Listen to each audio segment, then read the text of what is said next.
तो चलिए इस वीडियो में हम लोग देखने वाले हैं एक्सरसाइज 2.1 का क्वेश्चन, ठीक है, जो बहुत ही सरल है। और चलिए हम शुरू करते हैं। तो देखिए यह क्वेश्चन जो है इस प्रकार से है कि px के लिए y बराबर px का ग्राफ, तो px की शून्यकों की संख्या निकाले। यानी कि जैसे देखिए सबसे पहले एक बार आपको समझना पड़ेगा और बहुत ही सरल तरीका से आपको आ जाएगा, ठीक है। देखिए यहाँ पे बोल रहा है, मतलब px के लिए अगर बोल रहा है, ठीक है, y बराबर px, यानी कि अगर हम x के मान 1 रखेंगे तो y के मान कितना आ जाएगा, 1 आ जाएगा। यह हिसाब है, ठीक है।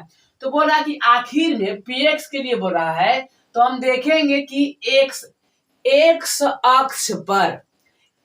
अक्ष पर ही जो रेखा होगा कितना बार कटा है उसी को लिखना है। यानी कि अगर इसमें हम बात करें px बराबर, तो px बराबर कितना हो जाएगा, तो देखिए x अक्ष ये वाला यहां से लेके यहां तक है, तो x अक्ष पर कटा है कि नहीं कटा है समझना है। तो देखिए ये जो रेखा है ब्लू वाला, यहाँ पे इसमें टच किया है x में, x वाला अक्ष में टच ही नहीं किया है, तो px का जो मान होगा वो कौन हो जाएगा, 0 आंसर। px का मान कितना हो जाएगा, 0 हो जाएगा। क्यों 0 हुआ, क्योंकि बोल रहा था कि px के लिए y बराबर px का ग्राफ खींचे, ठीक है। यानी कि x अक्ष पर ही कटना चाहिए था, तो x अक्ष पर एको बार नहीं कटा है, इसलिए यहाँ पे 0 दे देंगे। अब देखिए यहाँ पे px बराबर अगर बात करें तो px के मान कितना होने वाला है, यानी कि ये जो रेखा है वो x अक्ष को कितना बार काटा है। तो देखिए x अक्ष को ई काटा है कई बारी, एक बार, यानी कि px बराबर कितना हो जाएगा आंसर, 1 हो जाएगा। अब देखिए अगर यहाँ की बात करें तो ये जो है y अक्ष पर है, ये जो रेखा है y अक्ष पर है, ठीक है, इसलिए मतलब यहाँ पे। अब देखिए अगर इसमें लिखना होगा px बराबर, तो कितना होगा, सबसे पहले हम बूंदा बूंदा कर लेंगे, ठीक है। जैसे एक बूंदा यहाँ पे x अक्ष पे, यहाँ पे एक बाद यहाँ पे, एक बाद यहाँ पे, ठीक है। तो हम देख रहे हैं कि बूंदा बूंदा काय को दिख रहा, वो भी x अक्ष पर। तो देखिए 1 2 3, यानी कि px बराबर 3 आंसर हुआ, ठीक है। आप देखते हैं इसमें px बराबर कितना, तो अब आपको समझ में आ गया होगा। तो देखिए अगर बात करें x अक्ष पर, तो एक बार एजा काट ले है, एक बार एजा काट ले है, यानी कि कुल मिला के px बराबर 2 आंसर हुआ, ठीक है। अब देखिए अगर इसमें हमको लिखना है px के मान, तो कितना होने वाला है, तो सबसे पहले x अक्ष पर बूंदा बूंदा करिए, एक यहाँ पे काट दिया है, एक यहाँ पे ज्वाइंट हो गया, एक यहाँ पे ज्वाइंट, एक यहाँ पे, यानी कि 1 2 3 और 1 4, यानी कि शून्यकों की संख्या 4 हुआ। अब देखिए इसी प्रकार से यहाँ पे आप देखेंगे, तो सबसे पहले देखिए इसको यहाँ पे गैप कर दिया, ठीक है, लेकिन यहाँ पे आप देखेंगे तो एक एक है, क्योंकि यहाँ पे पार नहीं किया हुआ है, यहाँ पे खाली टच किया हुआ है, ठीक है, इसलिए हम इसको गिनेंगे 1 और इसको भी गिनेंगे 1, क्योंकि नीचे रहता तब ना 2 गिनते हैं। तो 1 ई वाला हुआ, 1 2 3, यानी कि px बराबर 3, ठीक है।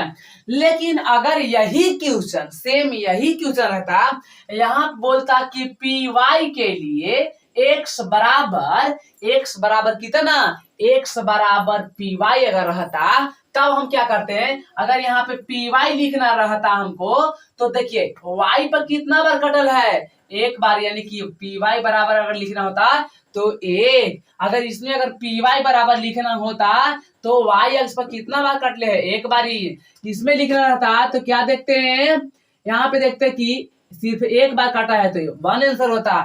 इस हिसाब से यहाँ पे सवाल पूछा जा रहा था, तो बहुत ही इजी क्वेश्चन था, ठीक है। एक्सरसाइज 2.2 ये है गुणनखंड, ठीक है, आपको गुणनखंड आना चाहिए, और गुणनखंड का वीडियो बेसिक लेवल से एकदम बन गया। आपको अगर कुछ भी नहीं आता है तो आपको आ जाएगा, ठीक है, तो आप देख लीजिएगा। तो चलिए हम सबसे पहले जो पहला सवाल है इसके बारे में चर्चा करते हैं। तो बोल रहा है सवाल ना कि सबसे पहले आपको करना क्या है, इसका शून्यक निकालना। सबसे पहले आप निकालिए इसका शून्यक, और शून्यक निकाल के और इसका गुणांक निकालिए। तो शून्यक और गुणांक के बीच आखिर क्या संबंध है उसी का मतलब जांच करना है, यानी कि शून्यकों तथा गुणांकों के बीच की सत्यता को क्या करना है, जांच करना है। तो सबसे पहले हम शून्यक निकालेंगे, शून्यक निकालने से पहले गुणनखंड करेंगे, ठीक है। तो गुणनखंड आपको आना चाहिए एकदम। देखिए सबसे पहले गुणनखंड की अगर बात करा जाए तो गुणनखंड में हम देख लेते हैं। देखिए जी, फर्स्ट और लास्ट से मल्टीप्लाई, यानी कि 8 एकम 8, यानी कि ये जो गुना करने से आया है तो गुना करने से ही आना चाहिए, ठीक है। और एकर पहले है घटाव के चिन्ह, 8 के पहले क्या है, घटाव, यानी कि जब भी आना चाहिए तो घटावी से 2 आना चाहिए, घटाने से 2 और गुना करने से 8। तो देखिए जी 8 कितना के पहाड़ा में आता है, तो 4 के पहाड़ा में आता है। तो अगर हम 4 में से 2 घटा देंगे तो 2 बचेगा, 4 दूना के 8 हो जाएगा। यानी कि सिंपल सी बात, एक्स स्क्वायर माइनस एक्स लिख लेंगे, ठीक है। अब हम कर रहे हैं तो 4 में से 2 को घटा रहे हैं, -8, ठीक है। अब देखिए एक्स स्क्वायर माइनस 4 एक्स में मल्टीप्लाई तो 4x माइनस माइनस यानी कि same same plus 2x minus 8, यानी कि गुणनखंड में आप देखिएगा तो पहिलका और अंतिम वाला कुछ होता नहीं है, खाली बस बीचवा वाला टूट जाता है, ठीक है। यहाँ पे बराबर के चिन्ह लगा लीजिए। अब देखिए 4 को जब हो गया तो कॉमन, एकरा में x है एकरो में x है, ले लेंगे x कॉमन, x माइनस तो x आ गया ही जब तो बच गया कोई चीज 4 ना, चलिए इस प्रकार से प्लस है तो प्लस। अब देखिए ऐसा कह के पहाड़ हम पढ़े जेकरा में 2 भी आ जाए और 8 भी आ जाए, यानी कि 2 ले लेंगे तो 2 आ गया ही जब तो बच गया x, ठीक है।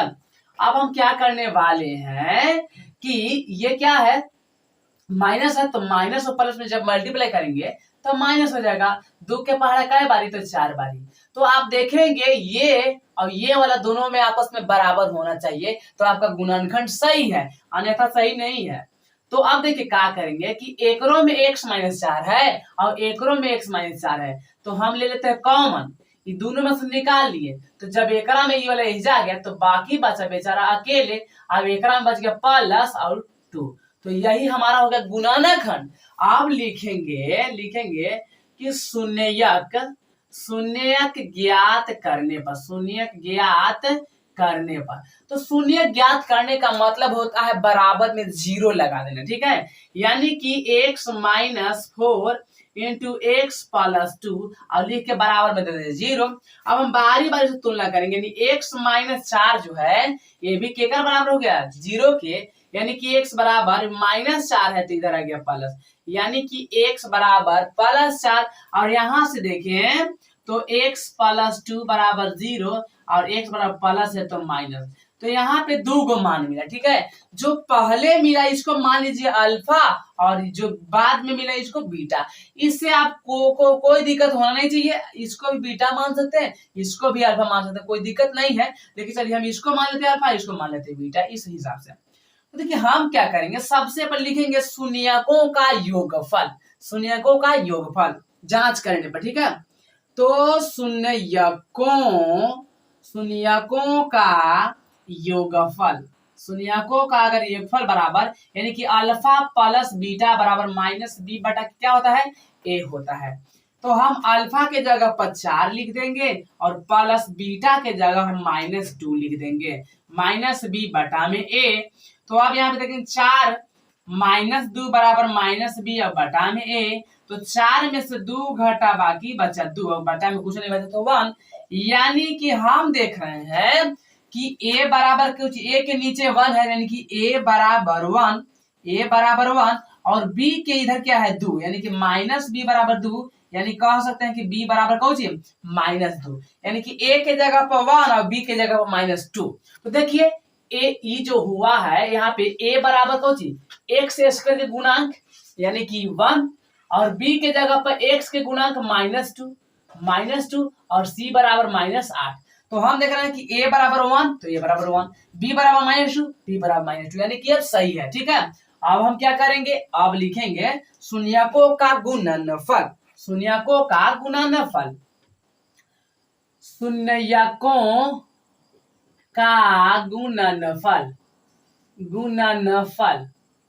ठीक है। तो बराबर क्या होता है, अल्फा इंटू बीटा बराबर सी बटा ए, अल्फा के जगह पर 4 इंटू बीटा के जगह -2, सी बटा में ए, तो 4 दूना के -8 बटा में 1 सी बटा में ए। तो ए बराबर 1 और सी बराबर -8। तो हम यहां से भी देख लिए योगफल से चले तब और गुणनफल से चले तब, तो हम देख रहे हैं कि जो गुणांक और शून्यकों का जो शून्यक है इसमें संबंध आखिर में कुछ ना कुछ है, कुछ ना कुछ क्या पूरा संबंध है। इस हिसाब से ये जो पहला क्वेश्चन खत्म होगा। अब अगर बात करें दूसरा का में, सबसे पहले कुछ नहीं करना, गुणनखंड करना होगा। तो देखिए 4 एकम 4, 4 एकम 4, क्योंकि फर्स्ट और लास्ट में गुना करते 4 एकम 4 आ गया। अब यानी कि गुना करे से आए तो गुना करे से 4 आना चाहिए। एकर पहले जोड़ है, यानी कि जोड़ने से 8 आना चाहिए, जोड़ने से 4 आना चाहिए और गुना करे से 4 आना चाहिए। तो 2 और 2 4 और 2 दूना के भी 4 होता है। माने हम यहाँ पे लिखे 4s², माइनस है तो माइनस, एस है तो लिख देंगे। अब हम क्या करेंगे 2 और प्लस में 2 करेंगे तो 2 और 2 4 और 2 दूना के 4, प्लस 1 के 1 यहाँ पे दे देंगे बराबर 4s²। तो 2 अब s से मल्टीप्लाई करेंगे तो 2s और माइनस और प्लस में मल्टीप्लाई तो -2s, ठीक है, +1। अब देखिए यहाँ पे ऐसा कितना के पहाड़ा लिया है जगह में दोनों में आएगा। तो देखिए 2 अगर लेंगे तो 2 एक रो में आएगा, 2 एक रो में आएगा, 2 ले लेते हैं कॉमन। एस एक रो में है, एक रो में है तो ले लेते हैं कॉमन। तो देखिए 2 दूना के 4, s² है तो एक स्क्वायर तो आप खींच लिए हैं, तो सिर्फ बचा 1²। माइनस है तो माइनस, 2 तो आइए गया, एस भी आइए गया, तो आखिर कै के पहाड़ा में आया होगा 1 के पहाड़ा में, यानी कि यहाँ लिख देंगे 1 और बंद कर देंगे। इसके बाद आएंगे तो माइनस मिलेगा, माइनस लिखेंगे। अब देखिए ना तो 2 इधर है ना तो एस इधर है, तो जब कुछ भी ना दिखे तो ऐसा स्थिति में कौन सी लिखेंगे 1, क्योंकि 1 जो है 1 के पहाड़ा में सब कुछ आता है। तो देखिए यानी कि सब उतारते हैं, माइनस ले लिए पहले तो ये हो गया बेचारा +2s, प्लस है ये था यहाँ माइनस, तो माइनस प्लस माइनस यहाँ हो गया। अब देखिए ई और ये दोनों सेम है तो ले लेते हैं कॉमन। अब देखिए ई ले लिए तो बचा 2s और ई ले लिए तो -1 बचा, तो ये यहाँ हो गया ये चीज। ये तो गुणनखंड हुआ, बस सिंपली यही करेंगे काम। लिखेंगे कौन चीज शून्यक ज्ञात करने पर, तो आराम से यहाँ पे लिखेंगे शून्यक निकालने पर, शून्यक निकालने पर। तो चलिए शून्यक निकालते हैं। शून्यक निकालने का मतलब बराबर में 0 दे देना है, इतना इंटू इतना बराबर 0। तो चलिए यहाँ पे कर लेते हैं 2s - 1 बराबर 0। अब यह तो उतना ही है, दोनों तो सेम है तो कोई बात नहीं है। 2s माइनस है तो +1 और s बराबर 1 बटा में 2, यानी कि 1/2। इसको से भी अगर चलेंगे तो वही बतियाना वाला है, यहाँ पे भी तो वही बात आएगा 1/2, यानी कि अल्फा भी 1/2 और बीटा भी 1/2। तो आराम से अब लिखेंगे जांच करने पर, जांच करेंगे कौन सी योगफल ना जी, तो लिखेंगे शून्यकों का योगफल, यानी कि अल्फा प्लस बीटा बराबर -b/a होता है। अल्फा के जगह पर 1/2, बीटा के जगह पर 1/2 -b/a। अब देखिए अगर इसमें हम बात करें तो देखिए a बराबर 4 हो जाएगा, b बराबर -4 हो जाएगा और c बराबर 1 हो जाएगा। 2 और 2 के एलसीएम 2 यहाँ पे रख लीजिए। अब जब एलसीएम सेम तो ऊपर वाला सेम उतर जाता है, -b/a। तो हम यहाँ पे देख रहे हैं 2 बटा में 2, तो देखिए -b/a, यानी कि हमको लाना है क्या 4 ना है जी। तो 4 हम कैसे लान सकते हैं, तो 4 हम ऐसे लानेंगे, अगर एक रो में 2 से मल्टीप्लाई और एक रो में 2 से मल्टीप्लाई तो कोई दिक्कत नहीं है, क्योंकि ऊपरे भी गुना कर दे नीचे भी तो इसे कट जाएगा, लेकिन हमारा आंसर लाना है इसलिए 2 से मल्टीप्लाई कर दिए। तो यानी कि 2 दूना के 4 बटा में 4 बराबर -b/a। तो a बराबर देख रहे हैं कि 4 आ गया, b बराबर -1 इधर चलेगा तो -4 हो गया। अब हम ज्ञात करते हैं तो देखिए तो यहाँ पे मिल ना गया तो सेम हो गया। तो अब लिखेंगे शून्यकों का गुणनफल, शून्यकों का गुणनफल, ठीक है, यानी कि अल्फा इंटू बीटा बराबर सी बटा ए होता है ना। तो चलिए अगर बात करा जाए तो अल्फा के मान 1/2 और इसका भी मान 1/2, तो हम देखेंगे 1 और 2 दूना के 4 सी बटा में ए, तो ए बराबर 4 हो गया और सी बराबर 1। तो देखिए तो दोनों जो है यानी कि यहाँ पे हम देख रहे हैं दोनों एकदम सही आया। ठीक है, तो इस हिसाब से क्वेश्चन को बनाते हैं, आप फटाफट स्क्रीनशॉट कर लीजिए।